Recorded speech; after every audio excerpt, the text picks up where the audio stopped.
What's up, everyone? Thanks for joining us for another game cast. This is episode 15. That's Dang. that's awesome. I'm Kenny, and I'm with Tess, and we are going to talk about some cool stuff tonight.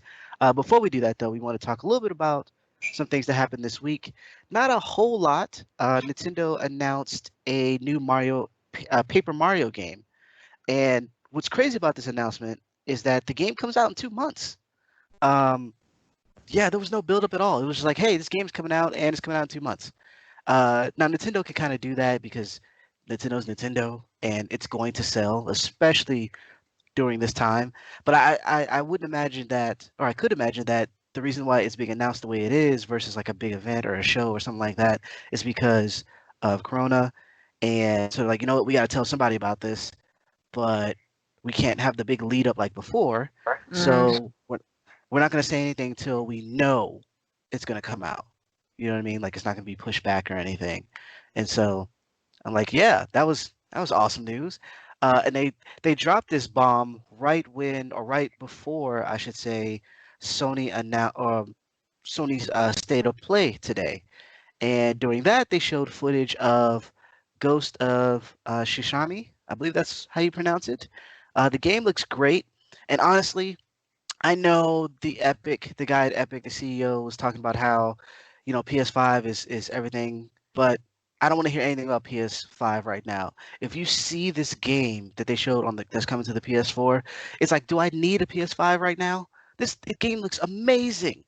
Like, why? Why would we need whatever? I'm not gonna rant. Just why go not watch it. I get it. Like it's shiny, it's new. I want to play the new shiny stuff. I just think that it's not going to be a huge jump visually just yet. It's just not. Because we're so, the Xbox One X and the PS4 Pro are pretty freaking powerful as it is, and they're not doing anything innovative outside of I mean there's some things they're doing in terms of load times. PS5 has their architecture with their SDD is or SSD is super fast. So awesome, right? Tech side stuff. But in terms of like games, right? Like I want games that I can play that I feel like I can't play on any other system but the PS5. And what's going to end up happening is we're going to have a lot of games that drop on a PS4 that's also going to be on a PS5 yes. because that's how they do these transitions. And so to me, that says, hey, this could have been on the PS4.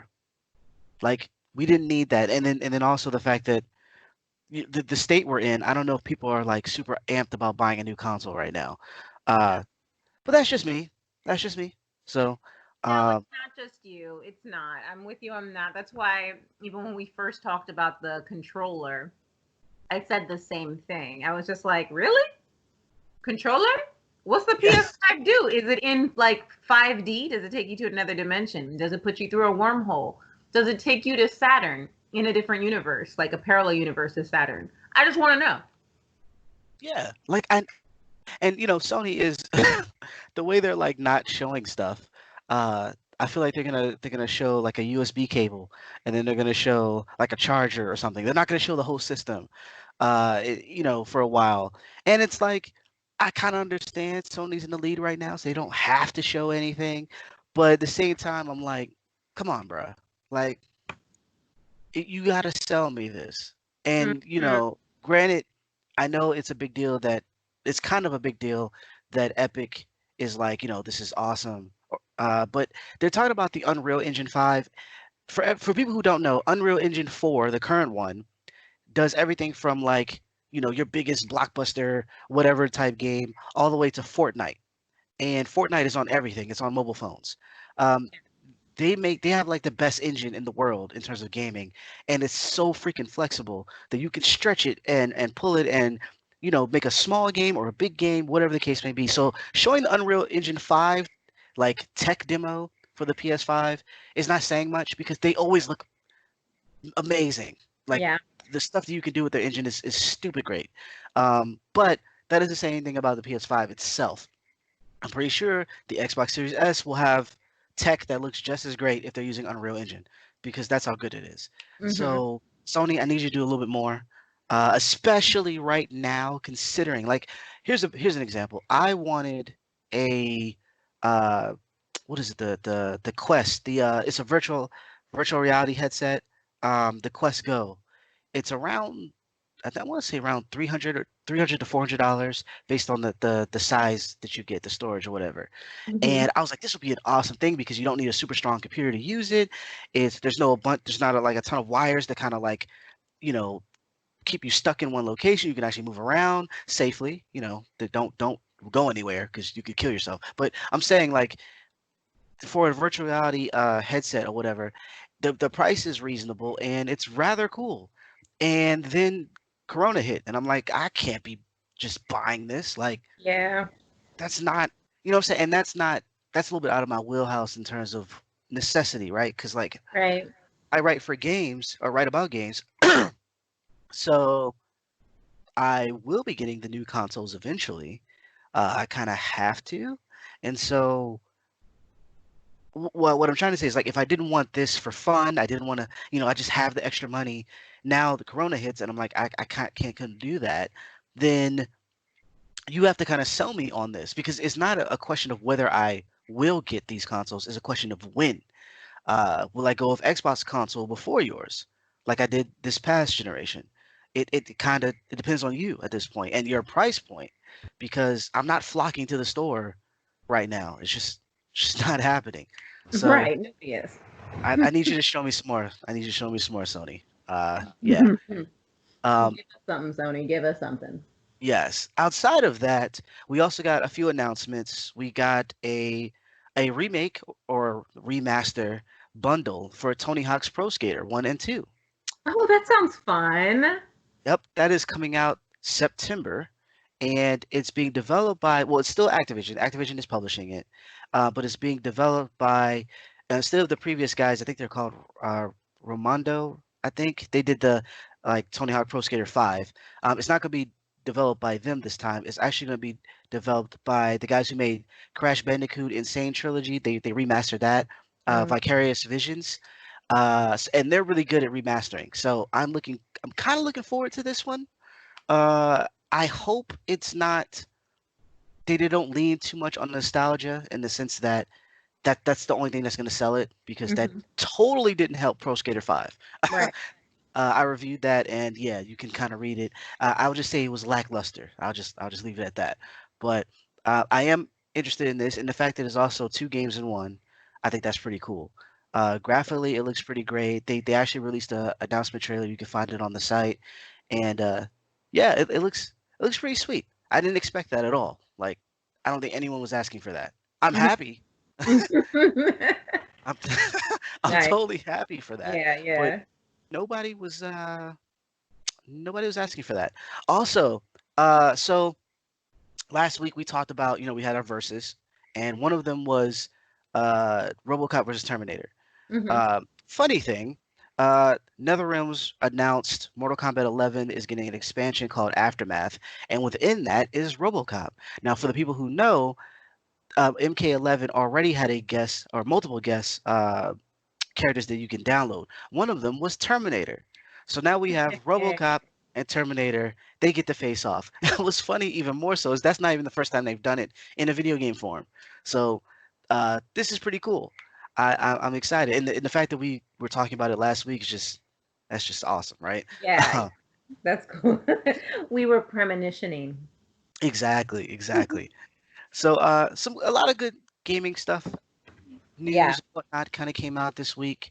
To kind of hold you over for a bit, and something to look forward to if you're like me, who's kind of using this time to catch up on some games or just using games to kind of mellow out, if you will. uh there's a lot of stuff coming out in the coming weeks, if you can't afford it, obviously. There's a lot of stuff that's coming out. There's a lot of sales going on too for digital games. I know Epic right now has a spring sale where just by logging in you get $10 off whatever game you buy as long as it's over 14.99. So yeah, go check that out if you're cool with that. I know Steam is going to be having a sale soon, but yeah, that's pretty much it on the gaming front.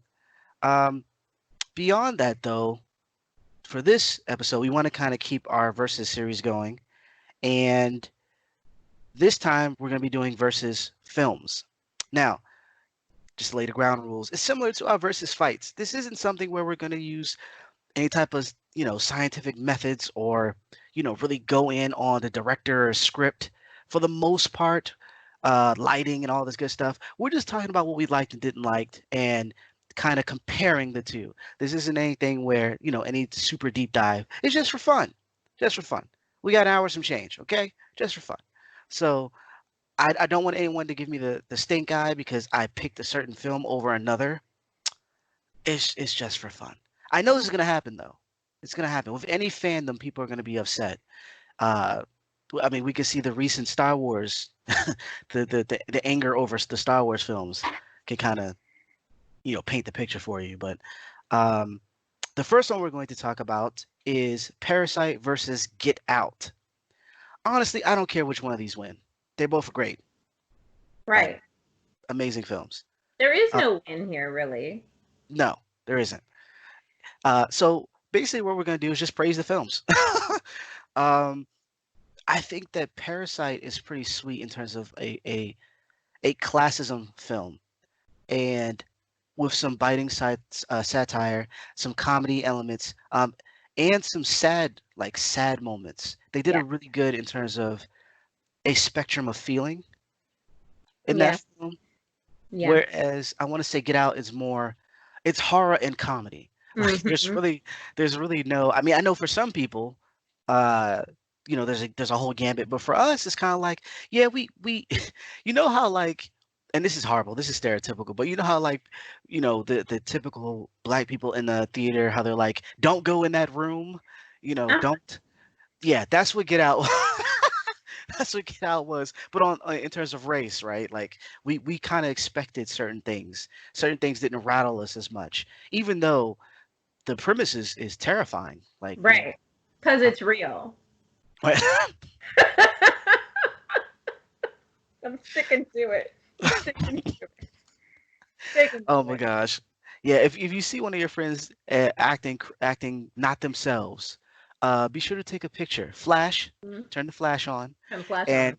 if they scream, "Get out, nigga!" Like it's time to go. It's a wrap. It's it's Wrap. time to go. But I enjoyed both of these films. I think the acting was really, really good. Mhm. I think a lot of the actors were slept on in terms of when it came to award times. We're not gonna get into that because that's a whole nother show. Yeah. But I think they did a good job for the roles they were given. I think the writing was really good. Cinematography was awesome, Yeah. especially in Parasite, Yes. and everything from like I guess this is kind of a breakdown, but everything from the colors and what they mean and like how scenes transition to others, like just really good filmmaking for the most part. Right. What do you think? Yes, they were both amazing filmmaking. I know we talked about Parasite before on a different cast, and everything you just said, I agree with. Everything you just said. It was so beautiful. It was just very, very, very well filmed. The different angles, the motion, the slow motion, all those kinds of things were amazing. And Get Out was the same way. Get Out was just very, very, very well done. And first of all, Get Out, I was not expecting. I'll give you this. How about this? Parasite, I didn't know what it was about. And when I asked you one random day, we were talking, I said, this isn't the live action version of Parasite, the anime, is it? Because if it is, I want nothing to do with it. And they're like, no, no, no, no, no, no, totally, totally different. I was like, okay, great, because yeah, I'm not trying to get rickrolled here. I just felt like that was about to happen to me. I didn't want it. So anyway, even though getting rickrolled is not really that bad, like sometimes you just want to sing, never gonna give you up, never gonna let you. Anyway, sorry, I digress. So Parasite, I was not expecting. I was not expecting that movie. I was not expecting that plot. I was not expecting that storyline. And of course, it made the title make so much more sense. And Get Out, it was the exact same way. Everybody kept saying, "You need to see Get Out. Oh my God, you need to see Get Out. You need to do this, that, and the other." And I'm like, okay, for crying out loud, I got other things to do. Like, I got a job. And then people were like, "You got to see Get Out." So when I finally saw Get Out, and I rented it, I believe. Yeah, I rented it. I was done. First of all, my boss, my old boss, who's white, mind you, says to me, he was like, "You haven't seen Get Out, sister?" And I was like, "No, that's just how he talks." I mean, that's how he talks. So anyway, I'm just saying it in his voice. He's like, "You haven't seen Get Out, sister?" And I'm like, "No, I haven't." He's like, and his eyebrows just went up. He's like, "Yo, you got to see Get Out." And I was like, "Okay, for crying out loud, you're the 816th person." He was like, "Girl, I'm just saying this to you. Like, you need to," like, he's trying to tell me. Like, he's like, "I'm the only cool white dude you can hang out with. You can't hang out with these other people. They're not to be trusted." I was like, what the hell?" He's like, "I'm cool. My wife is black, you know." So it's like I felt like that's what he was trying to tell me, and I wasn't catching it. He's just like, "Go see this movie." So when I saw Get Out, I was leveled. Like, I'm serious. Like, I was leveled to the ground. It was so, the plot, everything about it. The plot was obviously the biggest part for me. Like, it just killed me, and I was like, "Oh my effing Jesus, this is out of control, insane." Right. So that it took me further than the plot of Parasite, because even the plot of Parasite is something that I feel like I've experienced before. So really what drove Parasite home for me was the twists. It was more of the twists, like Yeah. the the extra people living in the house. The like that part was a twist for me. Otherwise, the whole like parasitically infecting yourself into another person's life is something I've experienced in other movies or other anime or something like that. It's not 100% new to me, but it was very well done, and the cinematography is really what took it over the edge. And the callousness of the individuals, the callousness of the parasites, I would say, Right. because they had no I don't want to say remorse like towards the end, but there was no remorse while they were doing what they were doing. They had no concern. It was almost equal. It was almost equal disconcern for the rich people who had no concern for poor people, but it was almost equal, Yeah. and it was just like, wow. It's this weird like circle that they kept putting themselves in, where one could say like, because of things that you've done, this is kind of you've kind of birthed these people who are desperate to do Yeah, certain things. But yeah, then on the flip side, the discontent or the way they see you, the rich people in a negative light is kind of based on the actions that you take to kind of one up. And so there's exactly. this weird circle that kind of, spirals. But Yeah. even then, it's like there's such a divide in Mhm. how they see one another, and they're all people, and it's really Yeah. interesting. I don't want to say too much, but Right. We don't want to there's ruin it. yeah, there's some interesting things that happen in the film that, even going back and noticing, later, I watched it multiple times, and it's like, I didn't know that this was a commentary on this and that and all these other Yeah. things. Like, there's some really interesting things that they're doing in that film. So definitely check that out. And also, if you haven't seen Get Out, you should. Just you should. Yeah, you're kind of lucky we're not spoiling it for you, because we really could. We have no reasons not to spoil either film, just so we can go into depth, but we're not, because we have other versuses to talk about. Versailles versus anyways. Say Versailles, I don't know. Um, so yeah, so the next one. Now this one is a little different. I guess it's in the same vein in terms of, Parasite and Get Out were so great. These were kind of disappointments. And that's X-Men versus Suicide Squad. Mm, Now, I know this isn't the same thing. That it's, if you think of like two groups of super people, or people with amazing talent, or whatever the case may be, that are going up against a villains of sort, both based on, one's Marvel, one's DC. So there's some parallels there, even though like one is, I can understand why someone wouldn't put these films together. My point of putting them together, though, was the fact that they were kind of let down, and for me, for different reasons. Suicide Squad, sorry, but it had like a bad plot. Like, it was written poorly. Like, very. they just threw stuff against the wall and whatever stuck. Yeah. And from Jason Leto, and granted, I know people don't like his version of Joker. I personally didn't get to see enough to even Yeah. care one way or the other, because he was there and then he wasn't. And recently the director was talking about how he felt bad because not no one's going to be able to see his version, Ever because again. they had to cut it. They had to cut it for the film, I don't know what happened here. How the editing process went. If they just like was, blindfold themselves and then slam their heads into the keyboard. I don't know what happened, but there's a lot of pieces that are like moved around and missing here that kind of ruin certain things for me. Also, I was really disappointed with Will Smith, and Will Smith is good at what he does. Yeah. He's very good at being himself. And outside of that, some of his great roles were when he's playing other people like Ali. Outside of that, he just plays himself like most of the time, and it Yeah. works. Will Smith is mad charming, so playing himself works most of Yeah. the time. Yeah. The thing is, though, I really wanted him to kind of stretch a little bit because he's playing a villain, Yeah. and the my equivalent would be Denzel Washington in Training Day. Okay. Yeah. A lot of black people are like, why did he have to be a bad guy to finally win? To finally win. Granted, that wasn't his first win, so shut up. But Right. uh, the reason why he had to be a bad guy is because he always plays a cop or he always plays a good guy. He always plays the Yeah. same freaking role. Yeah. Outside of like more better blues and a few others, he's basically the same person. Yeah. Uh, Training Day, like, oh, he's okay. He could be kind of a badass. All right, cool. Like that, and even that became like a kind of like a trope for him, right? Because in Mhm. American Gangster, he was the same person. I digress. Basically, they play the same person until they don't. And I Yeah. wanted Will Smith to play someone different, I get it. uh, Mhm. and he couldn't. He just had to be him, Yeah. and he just kind of threatened people a little bit more. It was Bad Boys Light, if you will, Yeah. um, Yeah. and I felt the way. X-Men bothered me because outside of amazing work from Hugh Jackman and you know uh, I forget his name. Oh, I know who you're talking about. Amazing work from Halle Berry, right? God no. Whoever wrote that line with Toad and the lightning, you're Well, fired, fam. you know You're what happens to a toad when it is struck by lightning?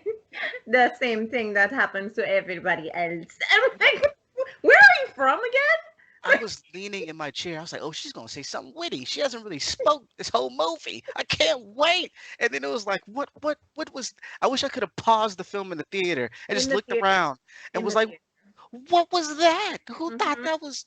Anyways, uh, there's some things that I like about both films. uh the music in Suicide Squad, if you will, Yeah. and Harley Quinn at times. At times. In X-Men, I like Hugh Jackman and the Professor. I forgot the guy's name who plays the Professor. Um, I like them.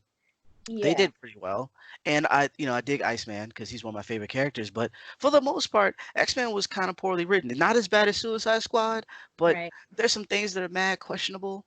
I will say with X-Men though, at the very least, the plot it went from one place to another in a Mhm. logical order. Like Yeah. it made sense.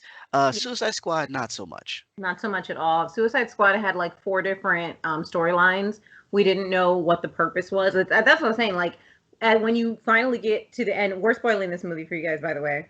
But We don't even care. we can't talk about it if we can't. But when you get to the end of the movie or the close to the end of the movie, and you realize that what is her name? Witch something witch. What is Yeah, she? the witch or something. Whatever she is, it was like, so this is the true villain.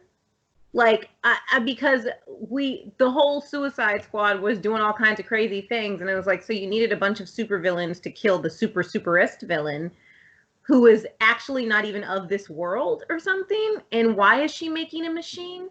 That whole part where she's like, I still feel bad for Cara Delevingne, right? Whatever her last name is, doesn't matter. I Yeah. still feel bad for her situation where she's like, they made machines, so I made my own machine. Bitch, what machine? Like, what are you? What? Who is your enemy for real? For real? Like, I just feel like you got ejected from that like Prometheus planet. Like maybe that's really where you're from, and you want to fight them, which is Ridley Scott in a whole different movie. Like I at that point I was just like, why is she making a giant monster thing I just did not get it. I didn't understand. I still don't understand. I wanted more Jared Leto. I did. I really did want more of him. You're right. I also wanted more of How to Get Away with Murder Woman, Viola Davis, to be shooting people in the head. Because that was one of the most badass parts of the movie. We're waiting for Deadshot to just kill people unapologetically, and we had to wait for Viola Davis to shoot her own people? Come on, man. Come on. She was like, everybody clear this room out. Everybody clear this stuff out. We got to go. They about to find out that we was doing some underhanded CIA, FBI, OPM shit. And then she's like, no. She's like, oh, by the way, I have a loaded gun. Who wants the bullet first? Pa-pow, pa-pow, blah, blah, blah, blah, blah. Everybody's dead. Deadshot was supposed to be doing that the whole time, but he was just straight Fresh Princing it up. And it wasn't okay. I wasn't okay. I did not know what was going on. I was extremely confused. What was the other movie we were talking about? Oh, X-Men. That's right. Crap. Garbage. Yeah, I waited my whole life to see that movie. My whole entire existence was based on that. And let me tell you why. Let me explain to you what it means to wait your whole life for a movie. I'm poor. I grew up poor. I'm still poor. Okay. So what I want to say is that I went to college. Okay. Because the movie came out in like 2002, I think, or whatever. It doesn't matter. And I was home. Okay. So I didn't see this movie in the theater because, you know, I didn't do that. And I'm at home. It's being released on cable. Okay. It is being released.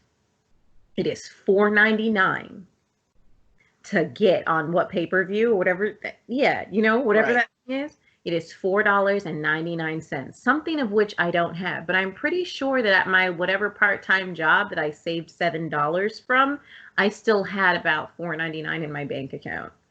And therefore, I had somehow $5 from some Tooth Fairy money in cash that was also somewhere in my presence. And I managed to get probably, I'm telling you, a $2 bill, one $1 bill, a $50, and a bunch of pennies to pay my brother, because my brother was paying the cable bill. It was in his name. And I said, can I rent X-Men? I will pay you $5. And he was like, okay, yeah, sure. If you're going to pay me $5, that's fine. It was a lot coming. That was a lot of effort. Like, do you understand how many cup of noodle meals that I had to like forego just to be able to watch this movie? Because if you don't understand, then like you don't know my struggles. And I waited my whole life, my whole effing life, okay? My whole life. I was like 20. Like, crap, I'm saying my age again. I was a certain age, and I waited forever to see this movie. And I'm like, yes, it's happening. It's an all-star cast. You want to know why? Because it's Hugh effing Jackman. He's hot. Even though we were like, okay, sure, let's see how this Wolverine thing goes, because he's not really short. and then we were like, okay, let's see how, you know, Patrick Stewart was born to be Professor Xavier. We already knew that. Sir Patrick Stewart is the best. Yes. That was decided when we were children, okay? As children casting specialists. You know this. You know you used to watch cartoons as a kid and be like, yeah, I can't wait till that comes out on a movie, and I know who's gonna play them. Well, you were 6 when you were doing that. Kids are the best casting specialists, okay? And we cast him well before he even knew he was ever going to be an X-Men. Moving on. Then they decided to do something called James Marsden. And I love me some James Marsden, okay? Always have. But they decided him to be Cyclops. And I was like, okay, I'm okay with it because he's hot, right? But my, like, schoolmates are like, this doesn't make sense. Like, Cyclops is like a big, strong dude. James Marsden's not that tall. And not that big either. Like, yeah, he's fit, but...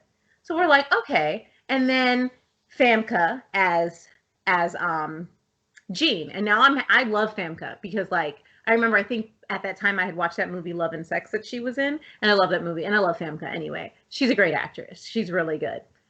But the weird part about that was, like, people are like, is she too old to play Jean Grey? Doesn't matter, right? Don't say those things. Famke's amazing, right? Okay, continue. And then they said Halle Berry was playing Storm. I almost didn't find the $5 just because of that. I was very upset. We were all upset. Everybody was like, it should have been Angela Bassett, but they were like, she ain't light skinned. I'm like, makeup? Look up Health. Get out of here, people. Halle Berry is not good at action movies. She's just not. She's great playing Queen. She can cry. Alex Haley movies all day. She's the bomb. But remember what happened in James Bond? And it's not that point. Okay, that was actually a decent James Bond movie. Let's move Yeah, on. she was okay. She was No, alright. she was okay, but she had said how she was trying to do her own stunts and kept failing miserably, so they kept having to bring her stunt double back. And Storm's like mad dark skin, so I don't know where they were like Halle Berry would be a best fit. She had just won an award. I think it's for what is it? What, for Monster Ball? Yes. And I think that's Yeah. why. That maybe I don't even know. Maybe I don't know because I don't remember which one filmed first. I really don't. Mm. But just the whole point of her playing Storm just didn't make any. I just felt like it was a mistake that could have been a time to find another actress. It just could, like, you were trying to get an all-star cast, but you already had all-star people. You could have done your due diligence to hold auditions and get a better Storm, because Storm is a badass. She's strong. She's tall. The woman grew up in the streets of like Cairo, for crying out loud. She's a G. Okay? She's an effing G. Man, her people thought she was a god before she joined the X-Men. Like, Yo, so not only is she a like little G, she a big G. Like, big G. You a gangster and you a god? Like, what is that? She's a gangster god? Well, God, yes. like, I mean, it doesn't matter. The point is, how'd you get little ass Halle Berry in it? Come on, man. That was just moving along. I'm sorry, we're wasting way too much time on that. But the point is, they gave us this cast. They promised us all this action. Because they gave us what's her face, because we all love her, Rebecca Romijn, as Mystique. And she was doing freaking somersaults in the air and kicking people. We all wanted to see that. That was a sell. And then the movie came and we're like, what the hell is this stupid linear shit? There's no backstory. There's no anything. Everything is bad. You freaking ruined Rogue for everyone. Yeah. Everyone. And I'm sorry. It is not that I don't like Anna Paquin, but you honestly hired this British girl to play this Louisiana girl and didn't think that you could have gotten the girl from The Waterboy, because she was the girl from The Craft. She would have killed that. That girl, you know who I'm talking about? I can't remember her name. Yeah. But that was like the biggest argument. Like, it was rough. It was really rough. It was a bad movie. The plot was just bad. It just ended up being like Rogue and Magneto have a baby, which, mind you, Ian McKellen is our friend and we love him. But then people were like, why is Ian McKellen playing Magneto? Magneto's not that old. And I was like, maybe they're going to bring the Machine where he turns young. I don't know. There were so many choices that were just wrong. I wouldn't have even mind that if it was just good.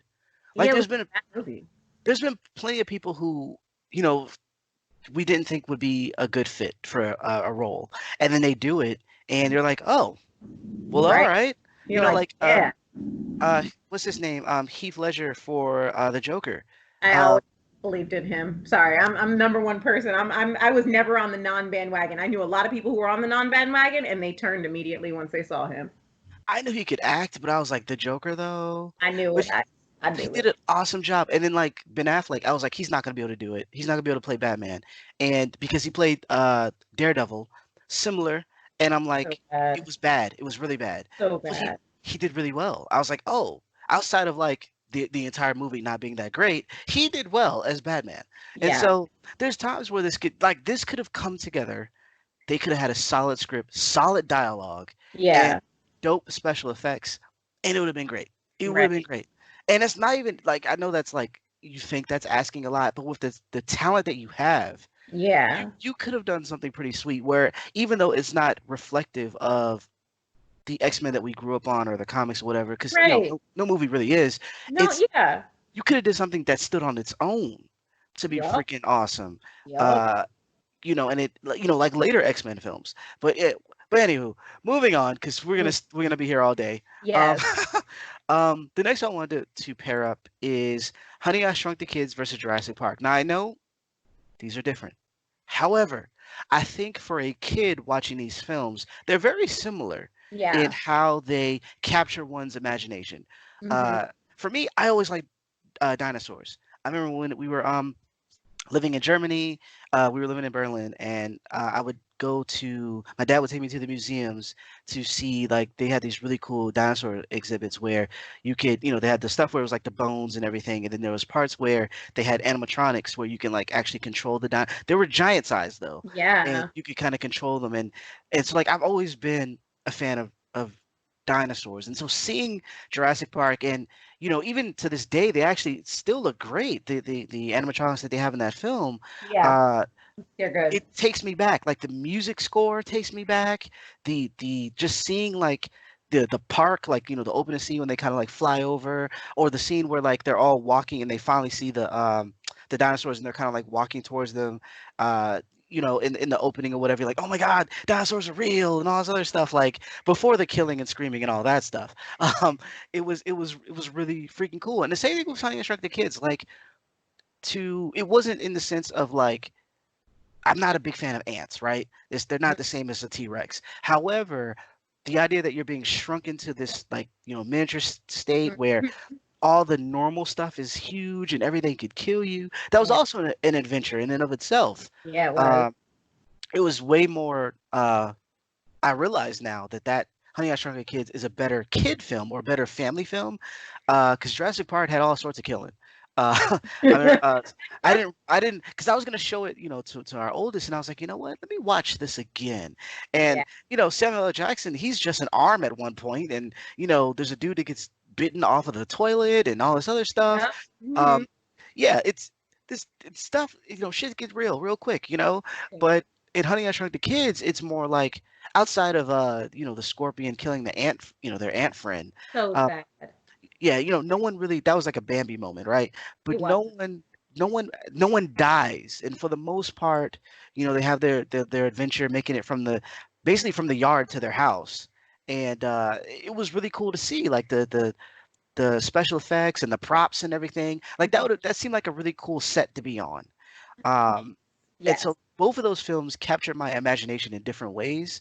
Uh, they both had comedy and they both had some scary moments. Yeah. Jurassic Park way more so.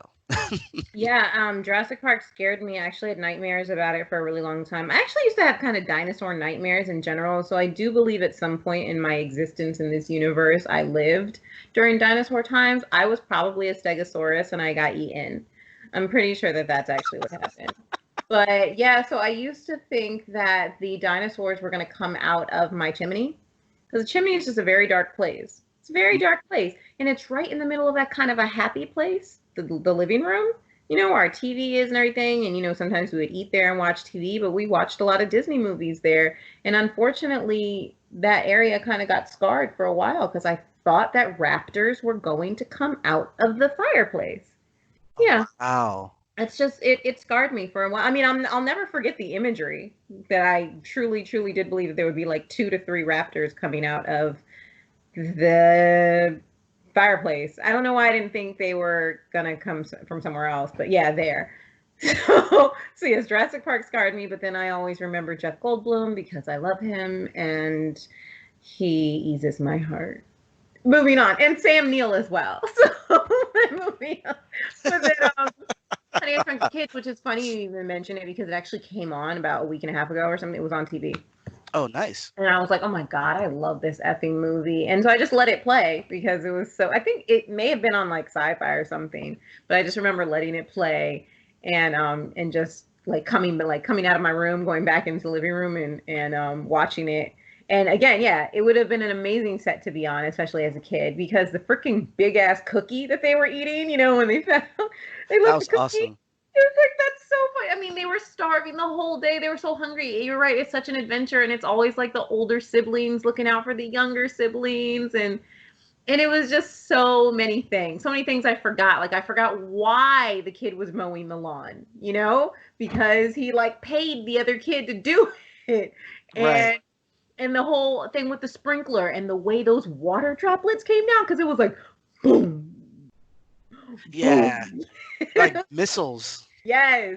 And they were, remember, like the looks on their face, they're like, run! And you just see these kids just booking it. Oh my God, that's such an old word. Yeah. Damn. I gotta see a therapist. Dude, all these words are coming back. Like it's yeah. Yeah. It's fine. Great movie choice. Great movie matchup. So I actually while we were talking about that, I wanted to throw a curveball in here. So I added two more verses. One of them, since we had the whole triple threat thing from before, I Mm. thought this would be interesting if we did the Sandlot versus Angels in the Outfield versus the Big Green. Um, all Okay. all of these films are basically kid sports movies, and they're hilarious in their own right. From what they mean to their town with the Big Green and how they never won a soccer match like ever, and they end up going to the finals. Hmm. They had the it's kind of cliche now, but back then it wasn't necessarily cliche where they had they had a girl on the team, and they had the Hispanic kid was really really dope, and they had the really fat kid who was the goalie. I think that's like in every uh Yeah. yeah, Yeah, there's even always the one Sandlot. pretty one fat kid. Actually, I think the Sandlot and the Big Green are the same act. I gotta check on that. Anywho, so and then the Sandlot is a what's dope about the Sandlot is that it's a baseball film Hmm. that isn't necessarily a baseball film, and what I mean by that is there's certain, like, when you have a sports movie and it's outside of like a very few, Hmm. they're usually fixated on the sport itself so much that there's no character development, the plot is kind of rigid because you're just focused on the sport. Whereas the Sandlot, it was basically about the kids in that summer, Yes, that and summer. what yeah, Hmm. and what they eventually become, and what baseball means to them. Hmm. So it's, even though the sport is there, it's kind of secondary to the story about these kids. Hmm. Whereas Angel in the Outfield is a little bit different in the sense that it's all about the sport. Yeah. And this kid being able to do some amazing things because he has help from the guy from Back from the Future.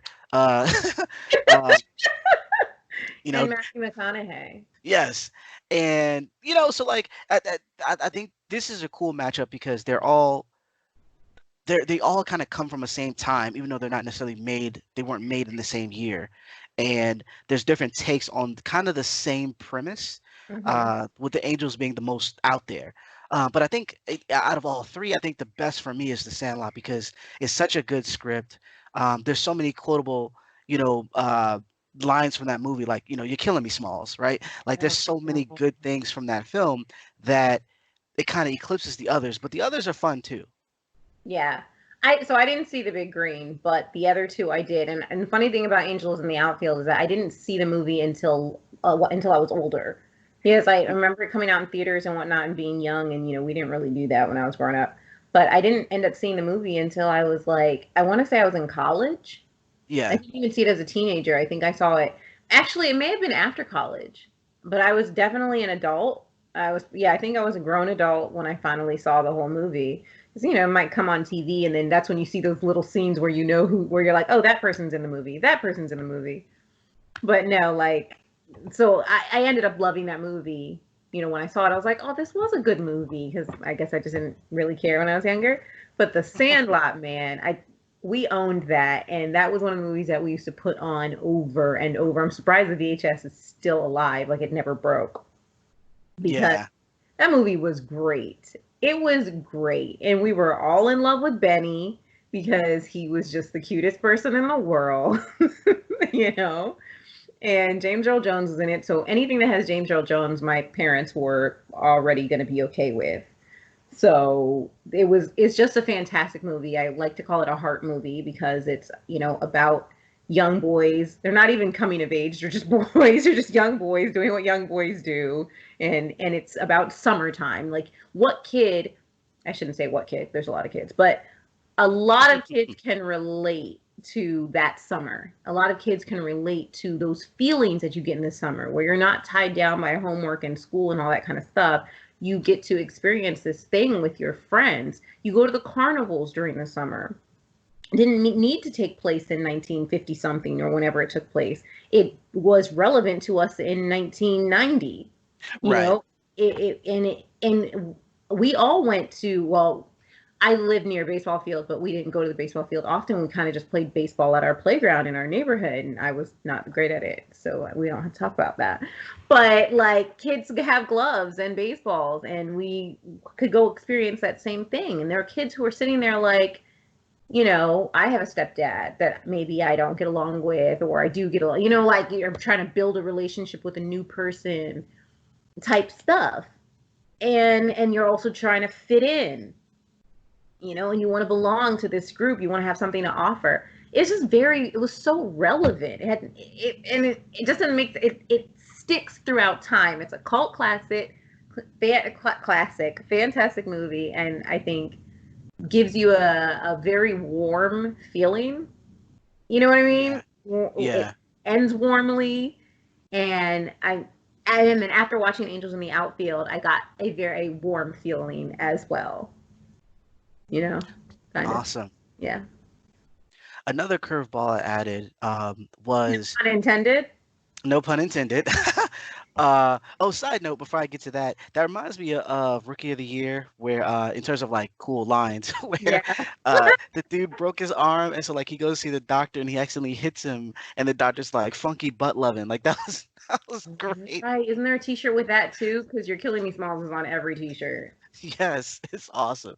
My other curveball is Cool World versus Who Framed Roger Rabbit. Now, who everyone should have seen Who Framed Roger Rabbit, or at least heard of this film. This is one of those big license or collaborative films before we had the Marvel, the MCU, right? Mhm. We have Favorite movies. It actually is like if you ever ask me what my favorite movie is, I'll say either Who Framed Roger Rabbit or Zoolander. Moving on. no, I'm sorry, we had to pause on that We're, first. we're not going to unpack that right now. We had to. It was a pause moment. That was okay. Very So awkward. Moving on. um, but yeah, so it was cool that you could have Bugs Bunny and Mickey Mouse and all of their characters in the same world. Hmm. But then also have one of like in terms of animation, in terms of acting, because the human actors had to interact with stuff that wasn't there, Hmm. and but being able to layer that in such a degree with the animation where it actually looked like Roger Rabbit was grabbing, his the detective friend and like putting his head in the water, or fighting off other, the bad guys, the weasels and all this other stuff. Like it looked like they belonged. It didn't look like, like Space Jam. And granted, Space Jam looks awesome, but Yeah. it doesn't really hold a candle to Who Framed Roger Rabbit. Like that's Yeah. some premium animation. Uh, and the plot is pretty awesome in terms of how the tunes and the humans interact, and why they do the things that they do, and Yep. um, pretty great, and how you could actually kill a tune. Like there's so many things that were clever that were written into the script that Yeah. Space Jam has to actually have to, they owe a lot of credit to Who Framed Hmm. Roger Rabbit. Totally. Um, Totally. Another film that came out, I want to, that came out before that. It came out in 1992, I believe, is a Cool World. Now, Cool World is a film that stars Brad Pitt. He is sucked into this animated world where he's the only human there, and he's kind of trapped in this Cool World. Is I want to say it's a comic book, I believe, or yeah, I believe it's a comic book. But in the world, everyone's animated, and he is a detective, and he's trying to, you know basically live his life there, and eventually make his way out, and a whole bunch of craziness happens in between that. Cool World is very much a adult version or adult themed human tune collaborative thing. Hmm. It was PG-13, but it was extremely suggestive, way more than you know uh Roger Roger Rabbit. Rabbit's playing patty cake. It was way more suggestive than that. uh, um, but uh, it's directed by Ralph Bashki. Bashki, I think that's how you pronounce his name. He has a lot of cool animation. He's been known for like um, Felix the Cat. I think it Mhm. was no Frizz the Cat. Yeah, Fritz Okay. the Cat. Fritz Who's the Cat. Fred? Uh, and that's also the adult one. We don't have to talk about that, but Okay. he does Wizards. He has a ton of heavy traffic, basically adult animation for adults. Uh, but this is one where he was kind of like moving towards the PG-13. This is supposed to be like the bigger budget, uh, you know, not family friendly, but as close as family friendly that he ever got, right, for the most part. And it it was interesting. It was an interesting premise, and the fact that the characters would jump back and forth between the real world and the comic world, Uh-huh. where you would see the cartoon characters would their whole thing was trying to get into the human world, and so they would jump over and kind of become human, but in doing so it would damage the fabric of their universes, and so it was really interesting. I think that Who Framed Roger Rabbit is better and a better achievement and a better film ultimately. But I think Cool World is pretty solid in being the edgy, exploitative cousin, if you will. Um, both are pretty awesome. And both have a solid cast Yeah. beyond Brad Pitt. A lot of the voice work was done by some known people at the time, and the artwork I think for Cool World rivals Who Framed Roger Rabbit, but not Mhm.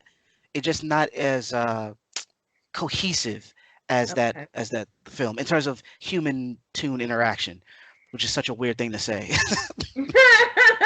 Yeah, because it just doesn't come out right. It Yeah, comes out just very awkward.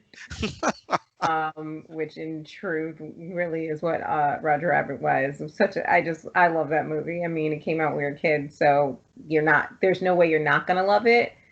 And then when you watch it again as an adult and you really kind of see what the themes are, it's just an amazing movie. I didn't see Cool World. I'll try to catch it, but I didn't see it. I know of it, but I didn't see it. But Roger Rabbit just says so many things. And even as a kid, of course, when you're a kid, you're gonna watch it and you're gonna be entertained by cartoons. And he's Roger Rabbit. It's like yeah, you're gonna be entertained, and all of the tunes are there. But there were things that really stuck with me as a kid mm. that got to me. You know how what's his Eddie? Eddie was Eddie Valiant. Um, like the one of the things I'll never forget is when they're handcuffed together and Roger can't get the handcuffs off, and they do so many things to try to get the handcuffs off, and then Roger like laughs and then gets out of the handcuff after they've been handcuffed together for like 3 days. Yeah, and then and then they both realize they're quiet. They're both quiet when they realize that Roger has slipped out of the handcuffs. And then he just slips his hand back in and he's like, I didn't do it. I didn't do it. And that causes a whole nether fight. You know yes, what I mean? And then for him to say, I can't do it. I can only do it when it's funny. And it gives you this limitation of cartoons. I just think that the movie was so suggestive in the themes were like there was oppression. yeah. There's racial themes in there. There's so many things, and you're kind of just like, if you were a kid when you watched it and you don't watch it again as an adult, you're doing yourself a disservice. Yeah, yeah, it's a solid film, and Yeah, there's a lot of cleverness to the yeah, writing and script, and it's just freaking. It's a classic, to be yeah. honest. It's definitely a classic. Plus, I know Um, the words to the whole movie, and I used to sing. I tried to be Jessica Rabbit for a while. She's not really a good role model at all. for girls, but I really wanted to be her for a while, and then yeah, I'm surprised we don't see her anymore Halloween wise. Like that was a popular costume to kind of um, dress up as her.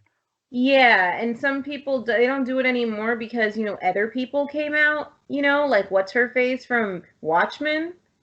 Oh, you know, some other people came out, and it was like, oh, I can dress like this. Plus, Jessica Rabbit costumes are kind of expensive when you can be a skanky nurse for five yeah. dollars. Mind you, I've been none of those things. I don't dress up for Halloween. I've always wanted to, but I put too much effort into everything that I do. And at the end, I end up scrapping it because I'm like, it's not good enough.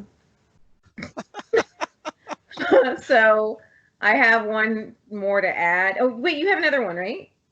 I did. Well, actually, I have a crazy list, but the last one I'll pick though is this one is a is interesting. It's Monster Squad versus the Goonies. Now, a lot of people know about the Goonies. Not too many people know about Monster Squad. Right. They're basically similar in the sense that it's a group of kids who have to go and save their town, or in Monster Squad's case, the world. It starts with their town though, but it's the world. And they're similar in how stuck they are in their time periods. Hmm. Whereas they both are the Goonies is much better than the Monster Squad, even though I like the Monster Squad more because I'm a horror fan. But the plot for Monster Squad is all over the place. Uh, the acting is decent, but the dialogue and stuff, I didn't realize. Like I went back, I actually bought it not too long ago, and I went back and rewatched it. And as much as I was entertained, I was also like, uh, not repulsed. I think that's a bad word. It was cringy in certain places. Hmm. Um, there's old insults that we don't say anymore. For instance, things that were, like homophobic slurs, or just things that we don't say to people in turn to be Yeah. insults anymore. Yeah. So there was a lot of that, and that's a mark of the time. But the Goonies similarly, like the Asian kid in the Goonies, and I can't remember his name. I think it was Gadget or something. Like him being like all about inventions and all this other stuff. Like if you look into that a little bit further, there's a lot of stereotypical and even racist stuff in the Goonies that I didn't Mhm. pick up when I first saw it. Yeah. Um, so outside of the bad stuff, if we just put that in a bag and move that over there. Outside of that, there's a lot in terms of friends getting together and or kids grouping together and overcoming like a crazy odds, right? Like in Monster Squad's case, they stop Dracula from raising like an army of monsters. They partner up with Frankenstein, and they fight against the Wolfman and the creature from the Black Lagoon. Like it's like a universal monsters picture there, but Yeah. it's and the mummy and all this other stuff, and there's a lot of funny jokes and nods to different horror films in that movie. Whereas the Goonies is more about them saving their town. I want to say that's from being bought up, or they're all poor, and they go looking for this treasure, Yeah. and this group of criminals is actually trying to find the treasure as well, and that leads to all sorts of wacky things and whatnot. But it turns out well in the end, and it's one of those. It's similar to Honey I Shrunk the Kids in terms of like a group of teenagers kind of overcoming some type of obstacle, and they both sit in an interesting way or interesting place in my library of film, or just in my memories, because of how cool that concept was. Like being a kid and going on a grand adventure. Like that's what people kind of. I mean, that's what you do when you're a kid. You make up Right. stuff. Whereas in these films, it actually happened. So that those are two cool films for me. Yeah. I liked the Goonies. I didn't see Monster Squad. I saw the Goonies. I mean, I saw it when I was a little kid, and I remember not remembering anything about it for some reason. Everybody talked about it in school, like we all did, and I was just like, all I remember was, "Hey, you guys!" Like I don't. Otherwise, I didn't remember anything. I did not know what it was about. Like, ask me what Splash is about, and I can tell you every scene from like beginning to end. Oh But ask me gosh. what Goonies was about, and I'm like, yeah, what? I was like, why could I not remember anything that happened in the Goonies? Probably because it was a bunch of little boys looking for treasure and I couldn't relate to them. Whereas in Splash, Yeah, I just wanted to be a mermaid. that So, that makes sense. right? so, so it wasn't again, I was an adult and I was like, oh, the Goonies is on, I don't know, Hulu or Netflix or something. Oh no, I don't remember how many years ago it was. I think I was still working in my old place. So, yeah, I think it was probably during furlough time when I was working in for the government. So I was living in Arlington, and I was like, yeah. And I remember watching the movie, and I was like, God, this is so good. I was like, this is, and you get to see Sean Astin as a kid, and it's just like, this is so great. This movie is so, this is like, everything is so bad. This is so good. So, yeah, the Goonies. Oh, yeah. So the last thing on the list is now these aren't movies. One is a TV show, one is a movie. It just needs to be said. We don't really need to discuss it, but we can all agree this is a true versus Lord of the Rings versus Game of Thrones. We already know who wins. Yes. So, Yes. mic drop. Screw D&D because Sean Astin wins again. I'll never let you down, Mr. Frodo. Ever. Oh my gosh. I was about ready to throw Frodo in the fire at the end. I was Yeah. like, are you serious? You gonna do this right now? Sam, kick him in there, please. Like Yeah, that was all that needed to happen. Look, the ring had to go in there one way or the other, whether someone was wearing it or not. Somebody about to die. yeah.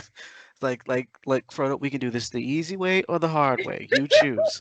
You gotta say it the way he said. No, no, no, no, no, no, no. See here, we can do this the easy way, or we can do this the hard way. Yes. You want to do it the hard way? Oh, he was so Yeah. inappropriate. Yes. Him, Gollum, everybody would have went, yep.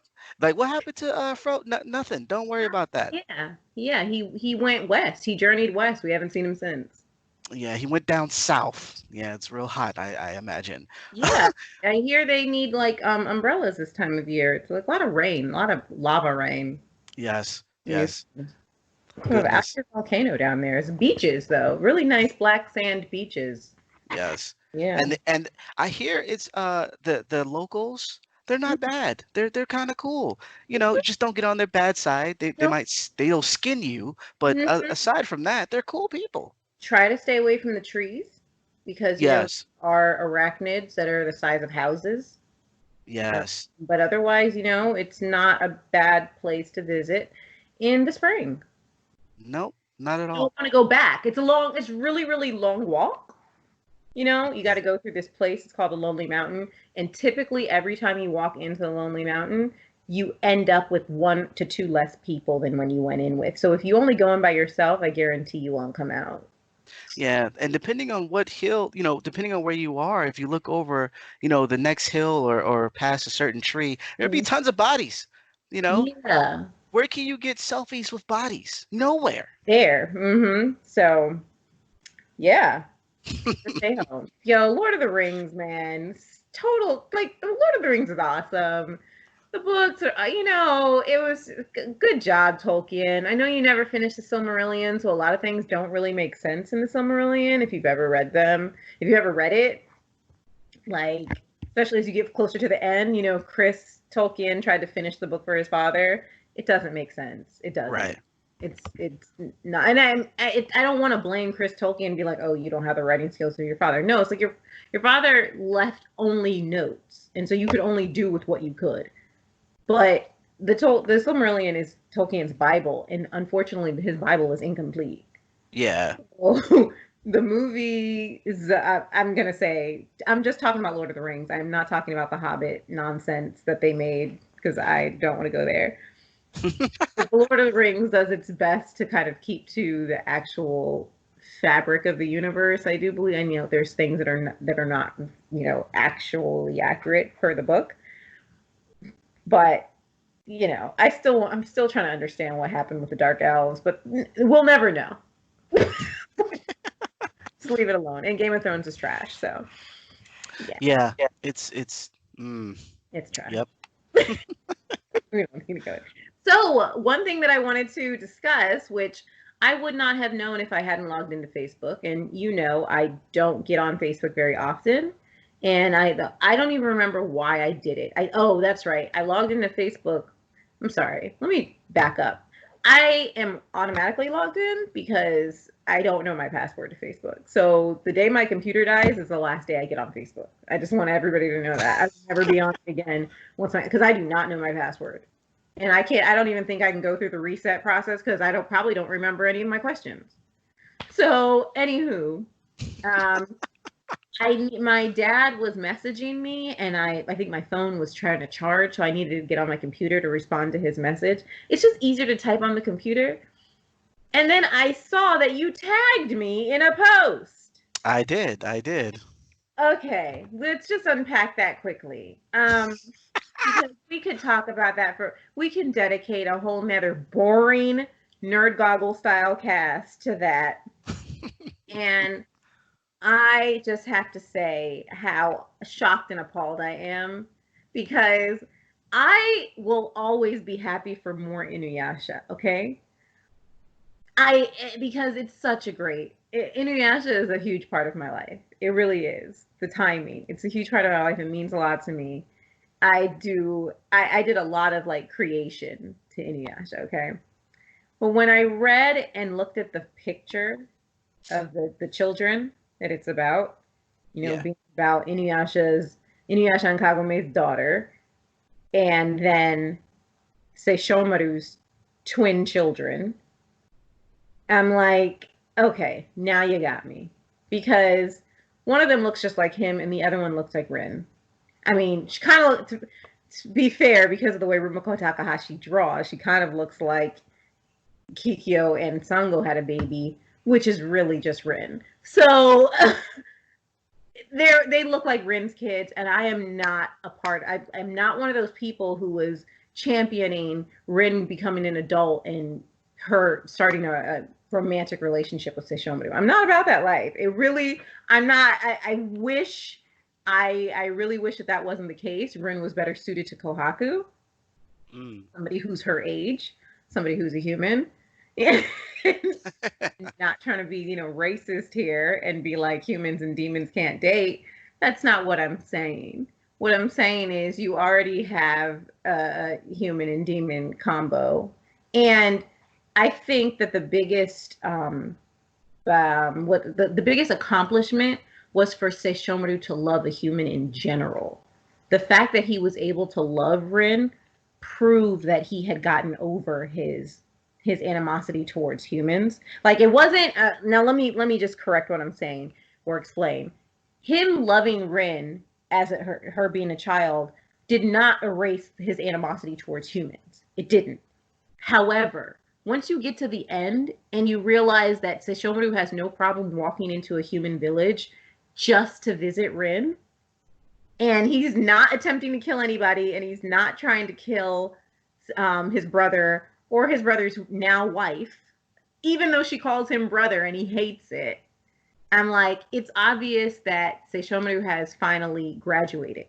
He is no longer interested in harming humans, and he knows that if he harms humans unnecessarily, even if he were to do that, that it would really break Rin's heart. She's not going to sit there and go into priestess training just to know that her adoptive older brother person is out there killing humans. I think it's implied that Seishomaru no longer harbors ill will towards a human unless they harbor ill will towards him and protect his family. I mean, and have contempt for his family. Right. So it bothers me that they couldn't just continue them in that loving relationship that they had, which was more like father-daughter. Even her growing up and becoming beautiful, they still, what they could have done, this is what I believe, they could have done the type of thing where it's like, I know I love you, I've always had feelings for you, but I won't cross that line. I just won't do it because of our history. And it could have been more like that. It's like, I had this whole thing planned out in my head anyway, but I would have appreciated the fact that she grew older and always loved him. She's been in love with him since she was 6 years old, Right.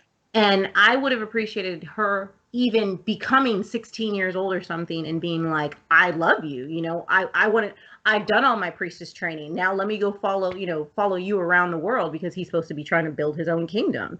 That's his whole plan. That's what he always wanted to do. And yeah, I'm going to go and be with you for the next Lord knows how many years until I die, because she's a human. She's going to die in a certain amount of years. He's Right. not. And for him to have done the right thing, which would be, I'm not going to rob you of your human life. Like, I'm not going to do the thing which would be what he would want in his life, be like, no, I'm not going to take you out of this human village. I'm not going to lead you into danger the way that that Inuyasha did with Kagome. I'm not going to go down the same path in which my father had to protect the woman he loved, and she died. She didn't die, but he died protecting her so that she could raise his child fatherless. I would love to have seen a type of Seishomaru that would have been like, I'm not going to do it the same way that they did. Live a human life, and like, I'll continue to watch over you. And I just would have appreciated, I think that would have been a better story. But, give the fans what they want. I'm done. I'm just saying. They want babies. That's what they want. he could have had babies with somebody else. So there were so many opportunities. You know how many demon women they introduced? I mean, there was the one human woman who fell in love with him in that 2-part miniseries thing, and then there was Kagura, and I kind of feel like there's something here, with Kagura, because like Kagura always loved Seishomaru, and Seishomaru didn't love Kagura in the same way. He had totally other ambitions. But remember when Kagura died, the look on the pain in his heart, even when he went to kill Naraku, it showed his feelings towards Kagura, like that she died so needlessly. It's not that he was in love with her, he just failed. She always looked to him for protection, and he didn't do it. And so I was like, you could have introduced another situation. I mean, mind you, I already had written one. All she had to do was call me and been like, hey, you know what, Teresa, I really, really want that story that you've been working on for the last 15 years. Can you go ahead and send it to me? And I would have been like, gladly. Let me put it on paper. And I would have been afraid. Like, how did you know I was working on this story? she would have known, like, great minds, gamma rays. Anyway, that's just how I feel. We can go into it another time. I wasted enough time even, but I had to mention it since it's recent news. Yeah. Just the fact that they dropped that little tidbit. By the way, we're continuing the story. I'm like, it would have been interesting to kind of see them after certain like because they live forever, see them after a certain period where like all the people that they knew were kind of gone, I and know. maybe their descendants. So like we're not together, like we didn't have kids, but she had kids with someone else, and now I'm Yeah. looking after that particular. So that's an interesting relationship to have now, because it's I couldn't be what she wanted me to be, but I Yeah. still kind of want to be around, and so Yeah. her grandchildren, I'm kind of in their life, and that's interesting. And That's I interesting. and I would have wanted that because there is a movie called Inukami. It's a Japanese movie where, a lot of, Japanese families or whatever have a spirit animal, or not. Or like, something that's been passed down for a long time. And so there's this movie called Inukami where it's like, that their family is protected by the dog god. And I'm like, that to me was like a perfect inspiration for what you just said. Like that is something that I had been thinking for a long time. I was like, that could have been great because he always would have kept a duty to that family and then been some sort of protector. And it would have gone into culture. It would have actually fast forwarded into culture that's been passed down for centuries. Like, Right. what other reason would it have made any sense to be in the year 2020 or whatever and to believe in a dog god? Like, and so I'm just saying, like, especially since the show used to jump from the year, I'm just going to go from the year of birth, but from the year 1995 to the year 1495, since that's when it came out. Like, if you're jumping that period of 500 years, then for relevance's sake, like, the current time never really reflected much except for the tree and the well. And then that one time when Hojo brought that the thing with Kagume's name on it because he tried to marry Kagome in the past. And that's really it. And so I'm just saying, like, I always imagined that there would be some sort of ties in the future. Like Kagome would go into, her normal time period and she would see things that would that would make sense in the past. Like, how they were sitting there that whole time trying to fight off Naraku or whatever, and she would go back home. I wish that something would happen in her own timeline where she's like, oh, I guarantee you we're going to beat Naraku because the world still effing exists. Can you think, you know what I mean? The Yeah, world still totally. exists. So I'm pretty sure that we beat him, just don't know how. Just and you don't need to do that because Inuyasha's not that type of anime, and never, like, it wasn't. It's not that type of comic. It's not. It's supposed to be. It's not supposed to be that. It's more heartfelt and adventurous than something that's thought provoking. But if you're going to come out with a sequel that's just about their kids, like, you got to give me more than Sesshomaru and Rin's kids, and then Inuyasha and Kagume's kid. Like I would have preferred something like. Anyway, I'm just saying we go totally like left and go in because I never thought that she was going to end it that way. I thought that she was going to end it with Inuyasha coming to the present day, not Kagome going to the past, because that doesn't make sense for missing persons. It does. Sorry, because if I was the police or the census, I would have showed up to what's her face's house and been like, "I'm sorry, Mrs. Higurashi, your daughter Kagome has been missing for the last 5 years.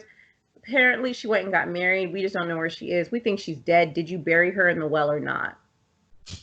We need answers. Anywho, that's what I'm saying. There's holes here, and I had a way to fill those holes, but Rumiko was like, "Yo, I gotta finish this joint so I can move on to my next project." Anyway, Takahashi Sensei. She's the best. Psycho. So that was that was episode 15. We hope you enjoyed our version of Versus, and took you down memory lane. Hopefully you enjoyed the picks that we had. If we didn't talk about your favorite film, or you thought another film should have versus, like say Jurassic Park or whatever, let us know, and we'll definitely check that out. Definitely hit the subscribe button and the bell so you can be notified when all the new content goes up. We actually have a new show that's going to be dropping twice a month, and it's called Uno Night, and it's basically a few of us sitting around with occasional special guests, and just having fun and playing Uno, talking about talking about silly stuff while you watch us play Uno. So that actually went up not too long ago, and we had a good time. And so we're trying to add more content to keep you busy, to keep you entertained as we kind of get through this whole situation. Mm-hmm. Outside of your typical Netflixes and such. So definitely subscribe, and let us know, thumbs up if you like what you hear. Let us know in the comments what you think, and we will be back next week with another show. Definitely go check out the website unitedfrontgaming.com Mm-hmm. for latest news and all that good stuff, and follow the site on Twitter at U_F_G. You can follow me on Twitter and Instagram now at KennyUFG. And you can follow Tess at MessyTessie_Bakes on Instagram. You got it. But again, I don't post anything, so there's not much to see there. Anyway, we're so glad you guys could be with us tonight. Thanks for sitting with us for an hour plus. We hope you liked our show. We hope to see you next week. Thanks for being here. Stay safe. Wash your hands. Stay corona free. First responders, we love you. Essential employees, we love you. Grocery store people, we love you and adore you. Stay safe, everybody. Take care. See you next week. Bye-bye.